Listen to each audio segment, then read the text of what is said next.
ഇത്രയും ദിവസം ഞാനൊരു പുസ്തകത്തിന്റെ പേര് ഒളിപ്പിച്ച് വെച്ചിരിക്കുന്നു. അത് വേറൊരു പുസ്തകമല്ല, മെൽ റോബിൻസിന്റെ ദ ലെറ്റ് ദം തിയറിയാണ്. പേര് കേട്ടപ്പോൾ തന്നെ ചിലർ വിചാരിക്കും, ലെറ്റ് ദം ആരെയും എന്തും ചെയ്യാൻ വിട്ടേക്കാണോ? അല്ലേ അല്ല. ഈ ബുക്ക് പറയുന്നത് മറ്റുള്ളവരെ കൺട്രോൾ ചെയ്യാനുള്ള ശ്രമം നിർത്തൂ എന്നാണ്. ഒന്ന് ചിന്തിച്ചു നോക്കൂ. എന്തുകൊണ്ടാണ് അവൻ റിപ്ലൈ ചെയ്യാത്തത്? എന്തിനാണ് അവൾ എന്നെ ഇഗ്നോർ ചെയ്യുന്നത്? അവരെന്നെക്കുറിച്ച് എന്ത് വിചാരിക്കും? അവൻ ഇങ്ങനെ ചെയ്യരുതായിരുന്നു. അവളൊന്ന് മാറിയിരുന്നെങ്കിൽ.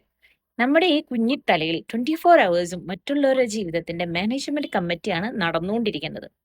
അവൻ റിപ്ലൈ ചെയ്യുന്നില്ലേ? Let them. അവൾക്ക് നിന്നെ മനസ്സിലാകുന്നില്ലേ? Let them. ആരെങ്കിലും നിന്നെ ചൂസ് ചെയ്യുന്നില്ലേ? Let them. പക്ഷേ ബുക്ക് ഇവിടെ ഒരു ഇമ്പോർട്ടന്റ് ക്വസ്റ്റ്യൻ ചോദിക്കുന്നുണ്ട്. അവർക്ക് അവരുടെ ചോയ്സ് ഉണ്ടെങ്കിൽ നിനക്ക് എന്തുകൊണ്ട് നിന്റെ ചോയ്സ് ഇല്ല എന്നുള്ളത്. അവിടെയാണ് വരുന്നത് അനദർ തിയറിയായ ലെറ്റ് മീ. അവർ റിപ്ലൈ ചെയ്യാതിരിക്കട്ടെ, ലെറ്റ് മീ സ്റ്റോപ്പ് വെയിറ്റിംഗ്. അവർ എന്നെ അപ്രിഷ്യേറ്റ് ചെയ്യാതിരിക്കട്ടെ, ലെറ്റ് മീ അപ്രിഷ്യേറ്റ് മൈസെൽഫ്. അവർ പോകാൻ തീരുമാനിച്ചാൽ ലെറ്റ് മീ ചൂസ് പീസ്. കാരണം നിന്റെ ജീവിതത്തിന്റെ സ്റ്റിയറിംഗ് വീൽ മറ്റൊരാളുടെ കയ്യിൽ കൊടുത്തിട്ട് അവർ എവിടേക്ക് കൊണ്ടുപോകുന്നു എന്ന് നോക്കി നീ പാസഞ്ചറായി ഇരിക്കേണ്ടതില്ല. ലഡ്ഡം എന്നത് എല്ലാം സഹിച്ചുകൊള്ളൂ എന്നല്ല. നിനക്ക് കൺട്രോൾ ചെയ്യാൻ കഴിയാത്തത് വിട്ടുകൊടുക്കും. നിനക്ക് കൺട്രോൾ ചെയ്യാൻ കഴിയുന്നതിലേക്ക് തിരിച്ചു വരും. അവരുടെ ചോയ്സ് ലെറ്റ് ദം. നിന്റെ ലൈഫ് ലെറ്റ് മീ. ഇതാണ് ദ ലെറ്റ് ദം തിയറി.